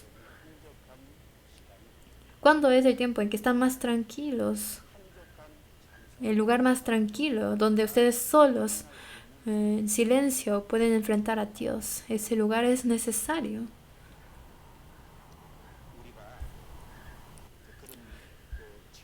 Entonces, es necesario que preparemos el tiempo y el lugar ideal para la oración. Luego, la oración cada día nos hace comprender qué es más importante, cuál es nuestra prioridad de cada día. Nos hace invertir para lo que es más importante en nuestra vida y nos hace poder gobernar y vivir nuestras vidas correctamente. Así es, orando nos damos cuenta ante Dios qué es más importante, qué es más primero y nos hace hacer las cosas más importantes y primeros y nos permite gobernar y controlar nuestras vidas. Entonces, una vida que ora así va a ser. En medio de la oración, Dios estará con él.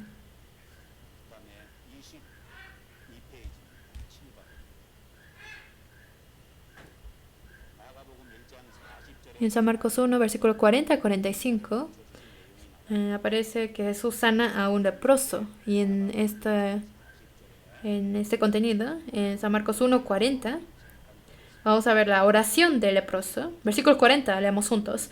Vino a él un leproso rogándole e hincada la rodilla le dijo, si quieres, puedes limpiarme.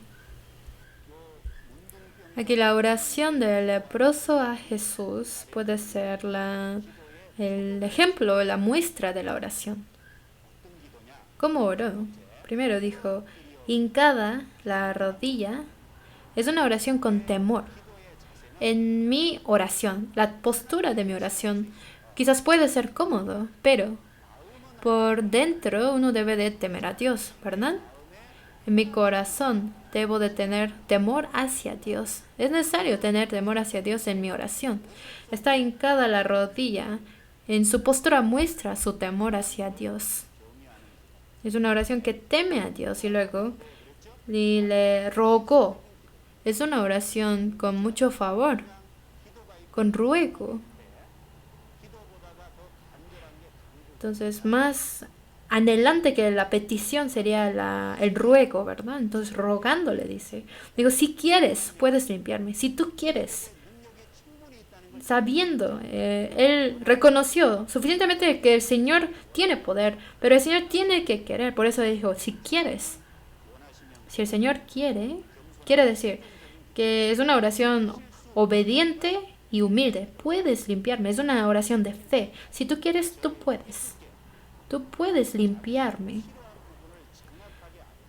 y le dijo exactamente cuál era su necesidad. Él quiso ser limpiado de su lepra. Está diciéndole al Señor su necesidad. Entonces, esa oración del leproso es la muestra, cómo debe ser nuestra oración, qué punto se necesita en una oración. Viene aquí. Vamos a seguir. Luego, Jesús sanó al paralítico. En San Marcos 2, versículo 1 al 12 habla de esto. Trajeron al paralítico y descubrieron el techo y lo bajaron ante Jesús. 4 personas trajeron al paralítico. Pero en San Marcos 2:5, Jesús dice, al ver Jesús la fe de ellos, dijo al paralítico, Hijo, tus pecados te son perdonados. Vio la fe de los que trajeron al paralítico. ¿Quiénes ellos? ¿Quiénes son ellos? Habla de los que trajeron al paralítico. Obviamente el paralítico tenía el deseo de ser sanado, pero no solamente él, sino los 4 que trajeron al paralítico. Vio su fe de ellos. Viendo la fe de estas 4 personas, sanó al paralítico. Por medio de esto, podemos ver que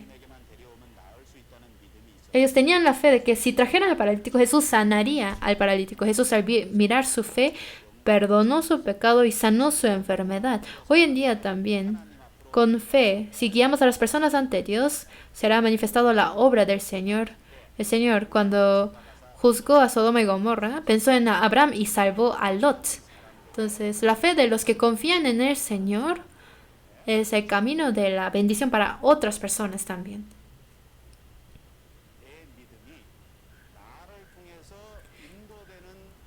Mi fe actúa para que la persona a quien yo estoy guiando sea salvo. Entonces, mi fe puede ser el camino de bendición para las almas que tienen que ser salvos.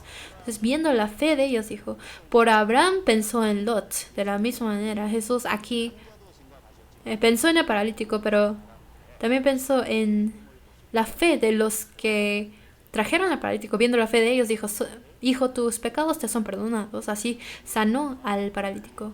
Nuestra fe es el camino de bendición para los que son guiados por nosotros. Hay que recordar esto. Y la fe muestra por obras y supera los estorbos.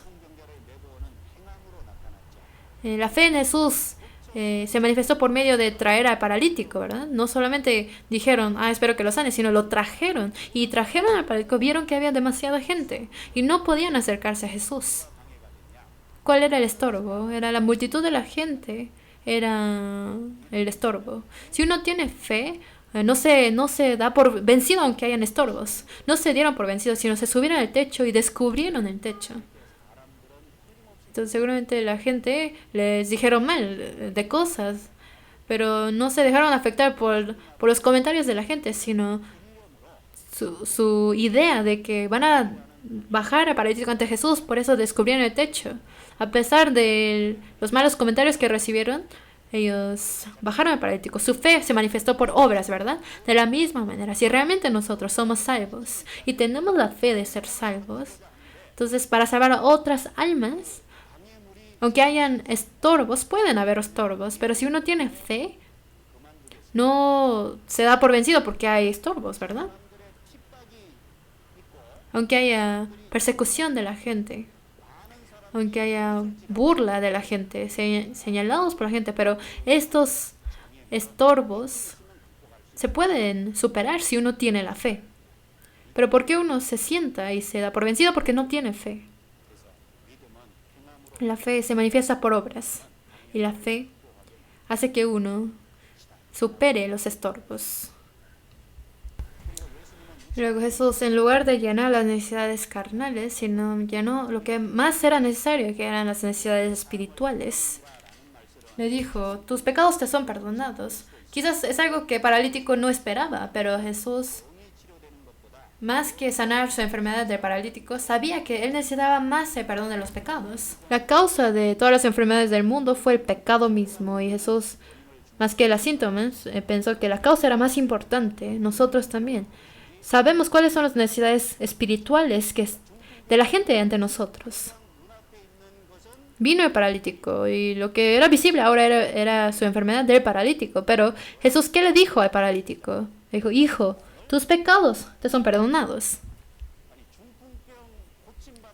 Vino para ser sanado de su enfermedad, pero le dijo, tus pecados te son perdonados.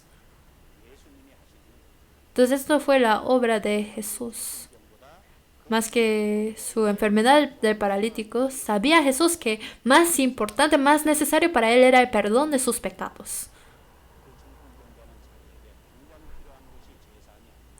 Quizás para el paralítico lo que necesitaba en ese momento no era el perdón de pecados, pero Jesús sabía que su primera necesidad era el perdón de pecados. Y lo mismo con nosotros.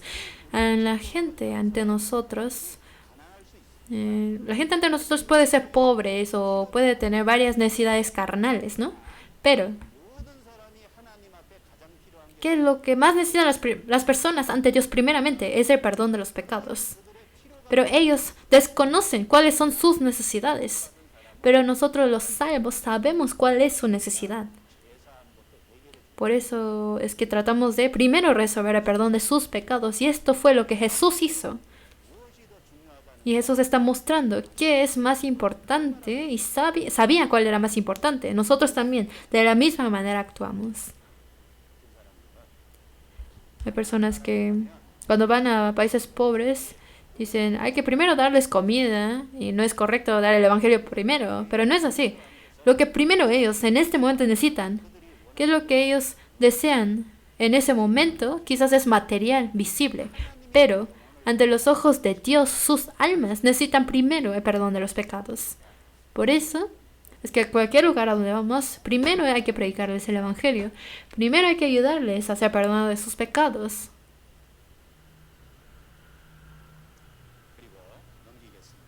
Vamos a seguir.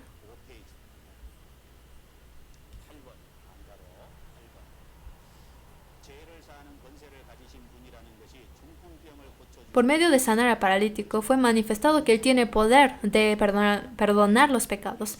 También, por medio de nuestras vidas transformadas, mostramos que Jesús tiene poder de salvar a las personas. Jesús le dijo, tus pecados te son perdonados. Y en ese momento el paralítico creyó en lo que dijo Jesús.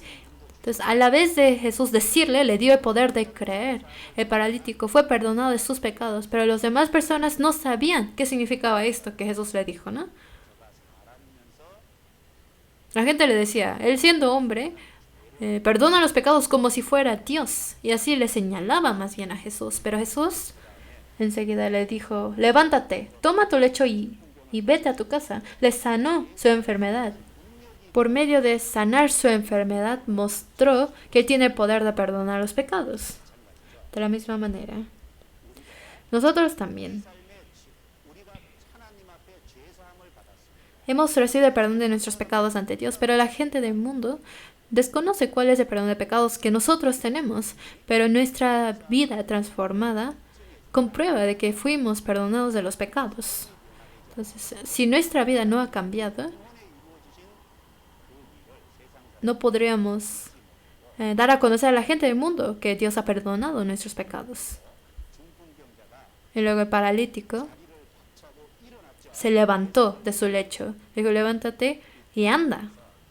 En el lugar donde estaba acostado se levantó. De la misma manera, una persona salva del lugar donde estaba en el pasado se levanta. La persona que recibió la salvación puede hacer esto, tiene el poder de hacerlo. Aquí esto es lo que nos enseña. Entonces, si realmente nosotros hemos recibido la salvación, tenemos que poder levantarnos de la vida equivocada del pasado. Esto es la prueba de que hemos recibido la salvación y el perdón de los pecados. Luego, San Marcos 2, versículo 13 a 17, habla acerca de Leví, que luego cambia su nombre a Mateo. Entonces, es el llamamiento de Mateo, quien escribió San Mateo.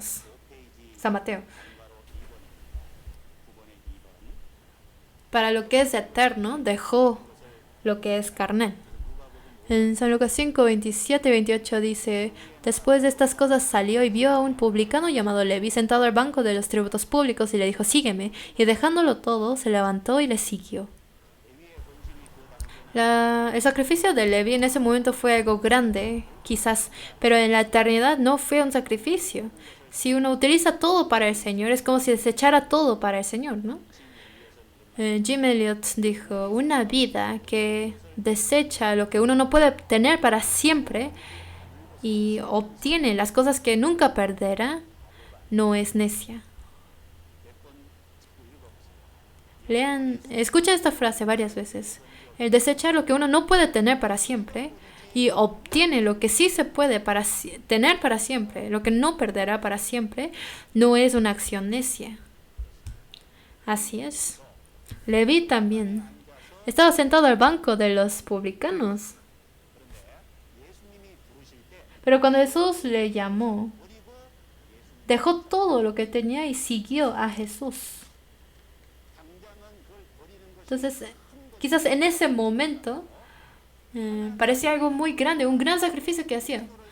Pero cuando dejó todo esto y siguió a Cristo, lo que Dios le dio eternamente es muy grande a comparación de lo que es tan pequeño que desechó. Entonces, para algo eterno, desechó lo que no es eterno. Y esto no es un error. ¿Quién lo puede hacer? Un cristiano es quien lo puede hacer. La persona salva solamente puede hacer esto. Yo en mi vacación fui al pueblo y de regreso en el baño vi una cosa escrita. La gente, para lo que no es muy importante, bailan sobre el cuchillo. Así viven la vida. Entonces, para cosas que realmente no son muy importantes o valiosos, están bailando sobre el cuchillo. ¿Qué es bailar sobre el cuchillo? Es algo muy necio, ¿no? Entonces está en realidad lastimando a sí mismo, pero la gente del mundo, para las cosas no muy importantes, están viviendo de esa manera.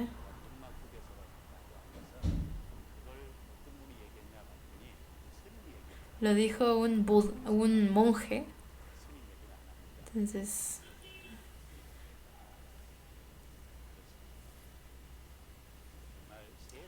así es. Aún la gente del mundo así habla, ¿no? El cristiano, para algo que es eterno,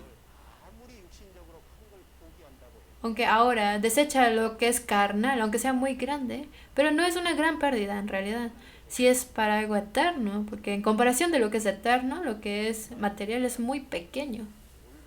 Por eso Leví hizo la decisión correcta. Porque ahora la gente lo ve y ¿qué dice? Le dicen: tú eres un necio. Pero Leví hizo la decisión correcta. Y se hizo Mateo luego, quien escribiría San Mateo. Mateo significa regalo de Dios.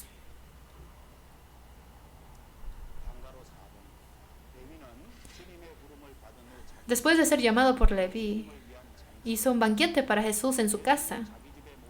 Trajo a Jesús a su casa y le sirvió. Nosotros somos personas que servimos al Señor. En San Lucas 5, 29 habla de lo mismo, diciendo: Leví le hizo gran banquete en su casa. Así está escrito.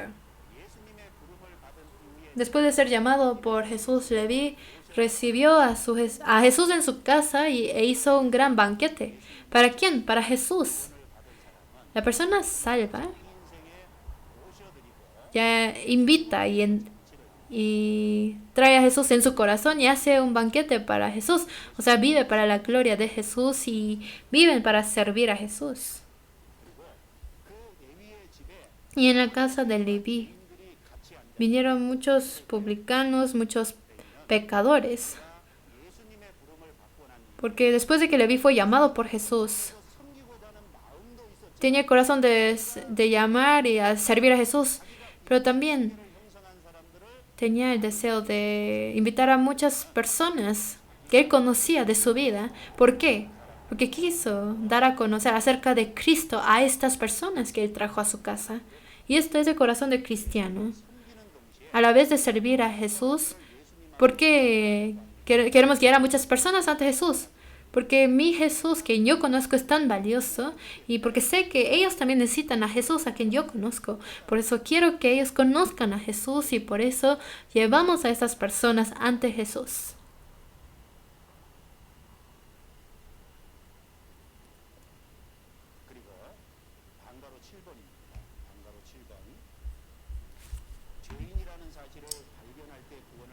Cuando uno comprende que es pecador, puede recibir la salvación, ¿verdad?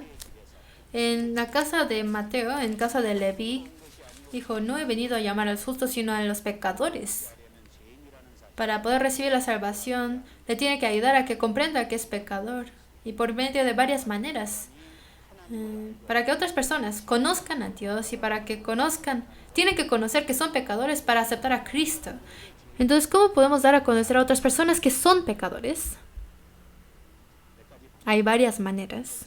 Primero, hay que testificar de que son pecadores que han engendrado la semilla del pecado de Adán, que nacieron con la naturaleza pecaminosa. Explicarles bien para que entiendan bien que desde el nacimiento nacieron con la naturaleza del pecador. Por lo tanto, somos seres que no podemos hacer el bien. Para que comprendan esto es necesario que hay que explicarles bien.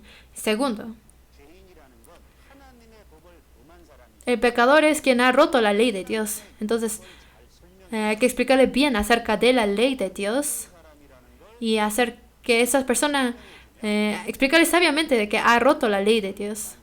Y uno comprende que es pecador que ha roto la ley de Dios. La tercera manera es mostrar la santidad de Dios, de qué tan santo es Dios. Explicarle eso para que uno compare a Dios consigo mismo. Y así, al conocer la santidad de Dios, a comparación uno encuentra su suciedad y sus pecados ante Dios. La cuarta manera, si aún así no entiende, decirle que trate de vivir guardando las leyes. Diciendo, desde hoy empieza a guardar la ley que dice no codiciarás. Al joven rico que vino ante Jesús le dijo, guarda los mandamientos, ¿verdad? No le está diciendo que guardándolo puedes ir al cielo, sino guardándolos te darás cuenta de que no los puedes guardar. El que trató de guardarlos sabe que no se puede guardar. Y al final, si niega que no es pecador, entonces decirle, guarda algunos mandamientos, si realmente eres muy buena persona, que puede guardarlos o no. Entonces así luego, muy pronto, se dará cuenta de que es alguien que no puede guardar las leyes. Entonces, cuando nosotros guiamos a la gente ante Dios, hay que ayudarles a que conozcan de que son pecadores, pero hay varias maneras de hacer que ellos sepan que son pecadores. Y al saber estas maneras, uno puede explicar de varias maneras a las personas de que son pecadores ante Dios.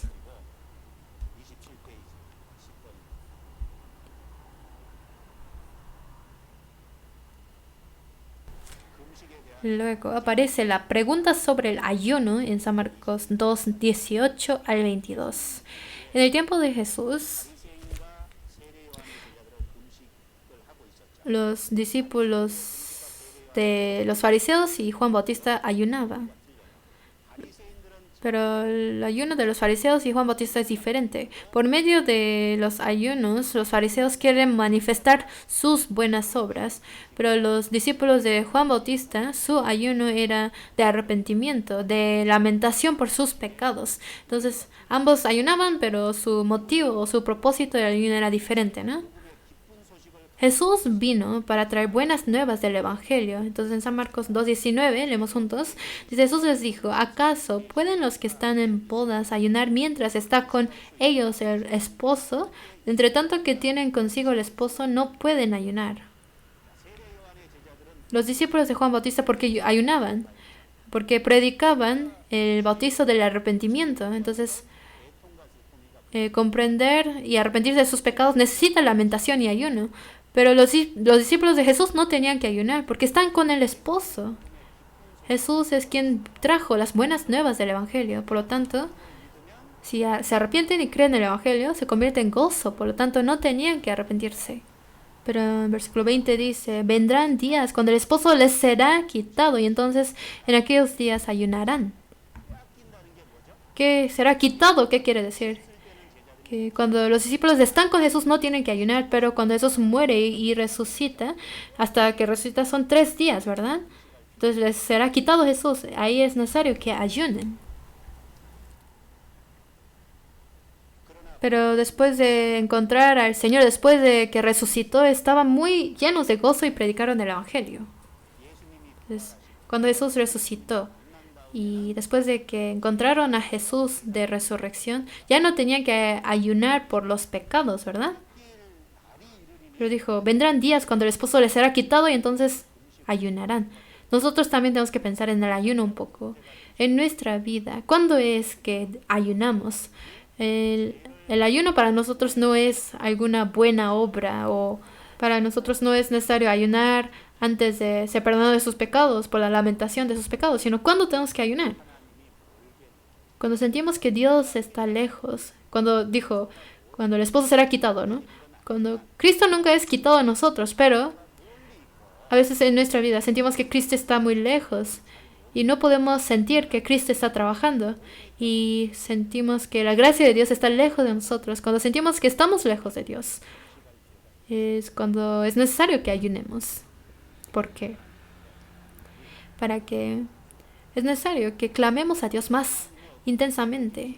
O cuando necesitamos algún poder de Dios para salvarle el alma de una persona. Si realmente quitando las cosas carnales tenemos que clamarle a Dios. Y es el momento cuando podemos ayunar. Eso podríamos aprender del ayuno. Vamos a seguir adelante.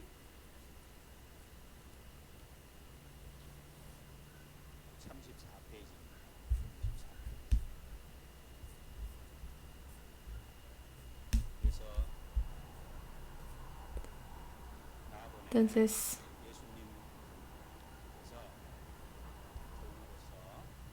Jesús como siervo,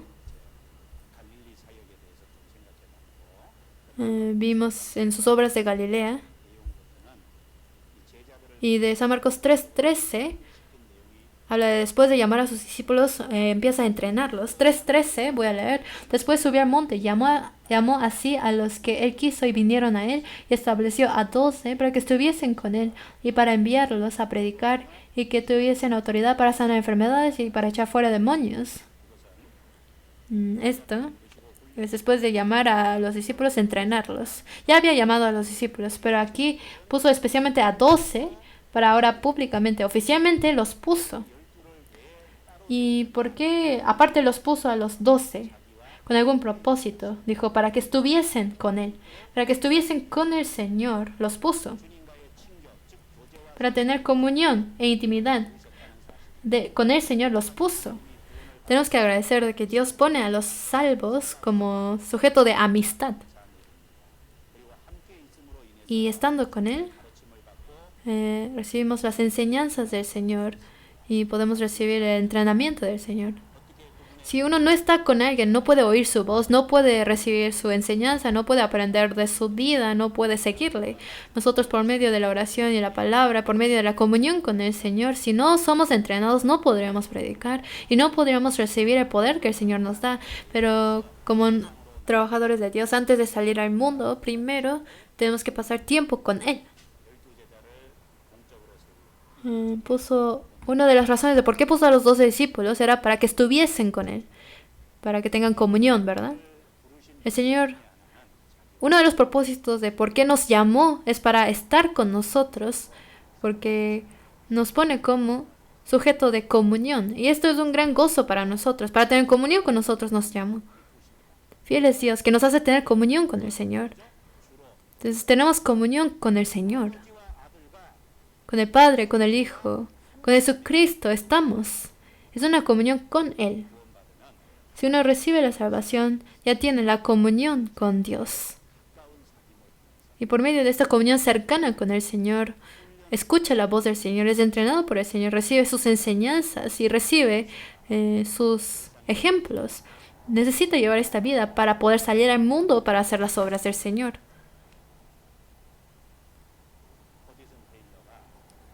Hudson Taylor, cuando predicaba en China,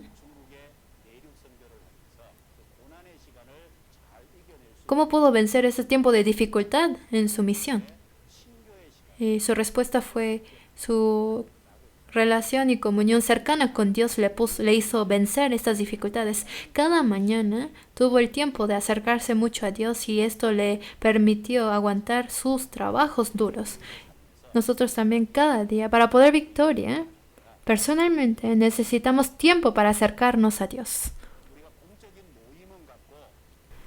Quizás tenemos reuniones, comuniones y hacemos varios trabajos cada día, pero si no tengo un tiempo cercano, individual, personal con Dios, el corazón se va a ir endureciendo más y más. Sin duda, así va a ser. Es muy importante tener el tiempo de acercarse al Señor. Una de las razones de por qué nos ha llamado es para hacernos estar con el Señor. Y eso es el primer propósito de por qué nos ha llamado. Y después los llamó para enviarlos para predicar el Evangelio. Entonces, para que proclamen la palabra. Luego les dio potestad de echar fuera demonios. Es el poder, ¿verdad? Entonces, para que prediquen el Evangelio, a la vez les dio poderes. Y también el Señor utilizó personas ordinarias para hacer obras extraordinarias.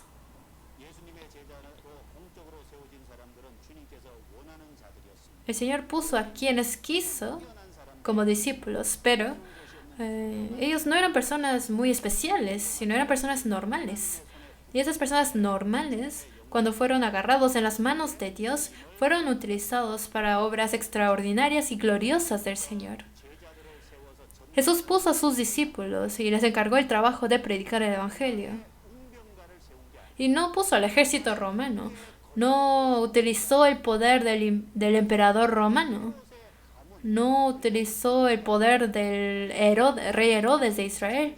No utilizó a los fariseos o escribas como religiosos, sino utilizó a pescadores, a personas normales. A ellos los puso para hacer sus obras extraordinarias. De la misma manera. Si malentendemos, pensamos, yo fui llamado porque soy especial y soy utilizado para una obra especial, pero sería un gran malentendido.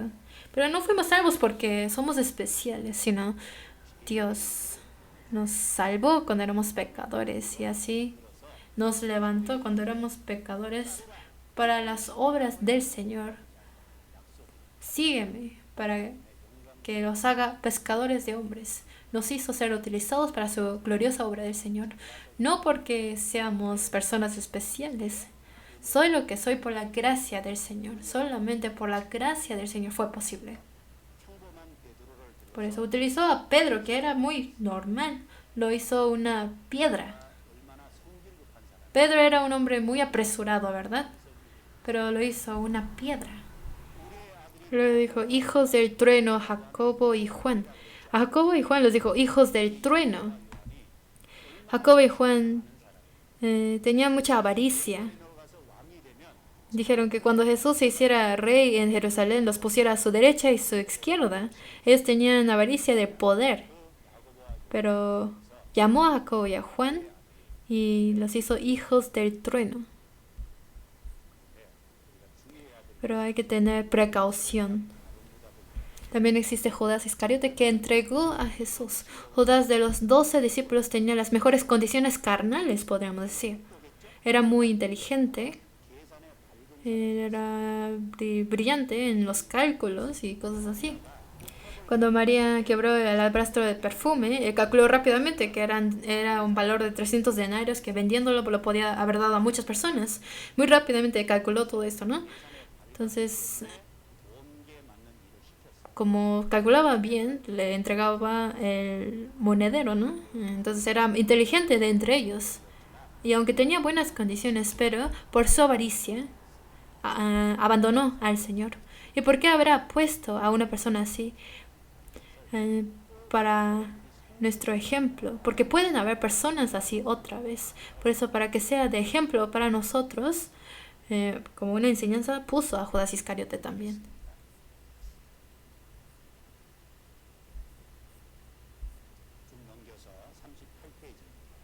Vamos a seguir.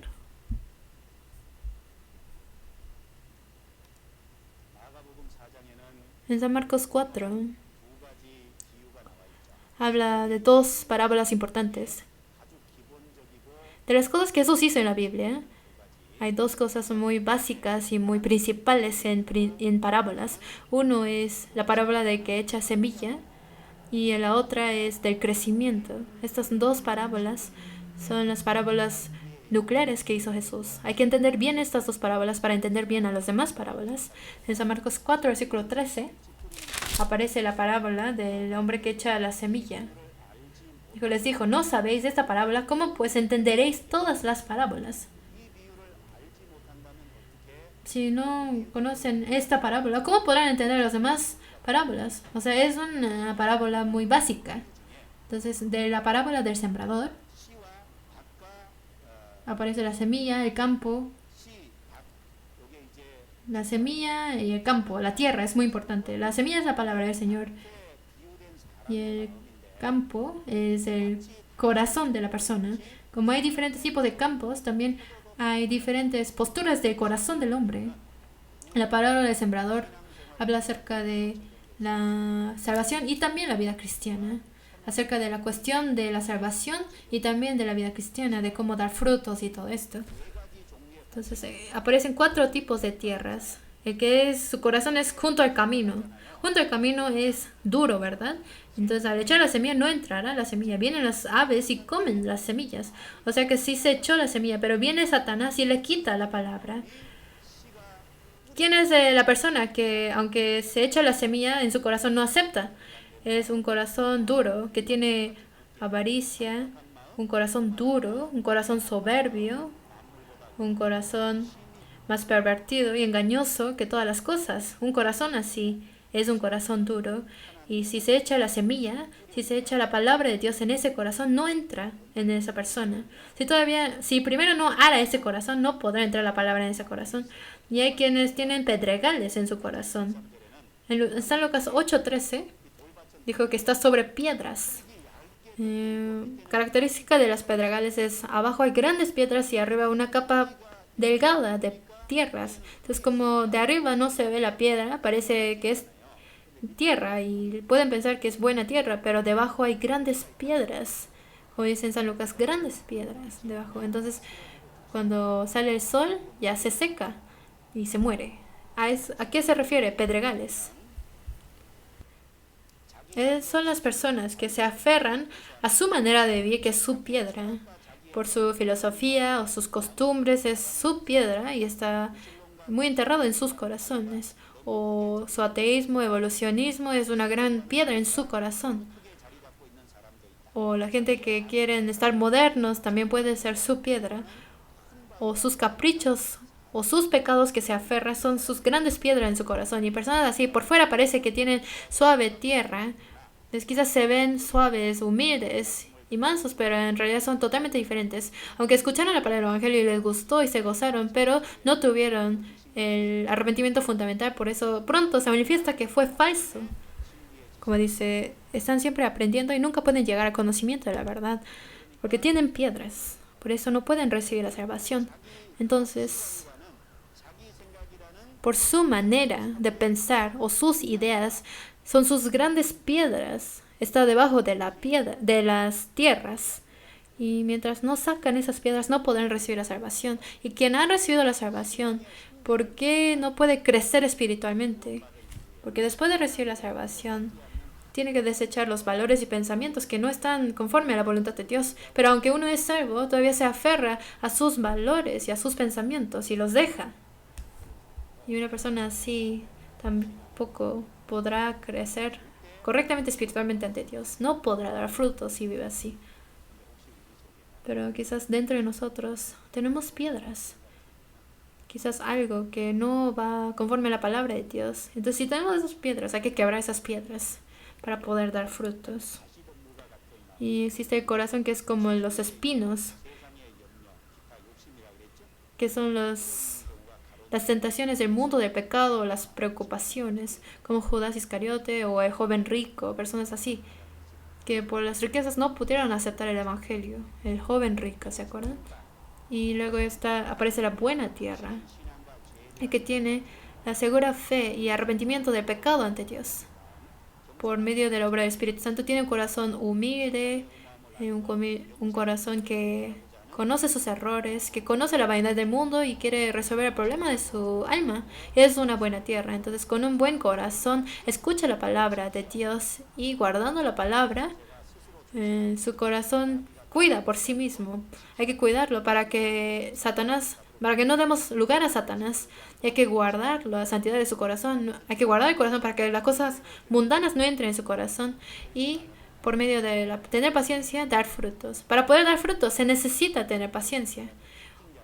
Hoy en día la gente joven quiere tener resultados fácilmente. Y como no tiene paciencia, no pueden dar frutos. Entonces el buen corazón necesita tener y escuchar la palabra y cuidar su propio corazón para tratar de guardar la palabra. Y se necesita paciencia. Entonces, para dar fruto, estos son los puntos que son los requisitos. Y luego aparece la parábola del crecimiento de la semilla. Primero es la hierba, luego espiga y después grano lleno en la espiga. Pues primero la hierba. Habla de recibir la salvación del alma. Y después de la hierba, luego crece y es espiga. Habla de la salvación, de la conducta de la vida. Que la vida sea más y más santificado cada vez. Y después, el grano lleno de la espiga se refiere a la salvación del cuerpo. Y luego, cuando hay grano, se cosecha, ¿verdad? Entonces, en el proceso de crecimiento, el que nos hace crecer es Dios. Hay que recordar esto. Y cuando tenemos frutos, el que los cosecha también es Dios. Hay que recordar esta parte. Entonces, de las parábolas del crecimiento, estas 3 etapas son las 3 etapas del crecimiento de nuestra fe. Entonces, primero es el alma, la salvación del alma, luego salvación de la conducta y luego la salvación del cuerpo. O en otras palabras es ser justificado ante Dios. Que legalmente somos justificados ante Dios y luego sigue la transformación a la santidad y luego la transformación del cuerpo, de que por la venida del Señor nuestra naturaleza pecaminosa desvanece y nuestro cuerpo será transformado gloriosamente como el Señor. La salvación del alma, luego de la conducta y del cuerpo, ¿no? Entonces son esas 3 etapas de la vida cristiana. Entonces ahí está hablando acerca de las 3 etapas de la vida cristiana. Y luego de San Marcos 4:35 a 41 habla acerca de que Jesús calma la tempestad. Pero desde ahí lean en su casa y lean y estudien. Entonces ya llegó el tiempo que dije y tenemos que terminar. Entonces este libro de San Marcos trae 110 páginas, pero este libro viene resumido las enseñanzas para que cualquier persona lo pueda leer y recibir buenas enseñanzas. Entonces viene en este libro todo lo que estudié de San Marcos. Vamos a orar para terminar. Dios Padre, te damos gracias. A nosotros nos has dado tu asombrosa gracia, nos has dado a Jesucristo y por eso te damos gracias en verdad. Queremos seguir el resto de nuestras vidas siguiendo a Cristo de manera correcta y adecuada. Y para eso guía a todos nosotros y gobiernanos, Padre.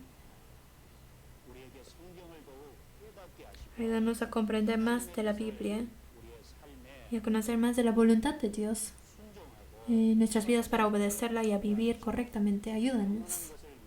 Y para lo que es eterno, queremos poder desechar las cosas sin valor. Y para eso gobierna nuestras vidas.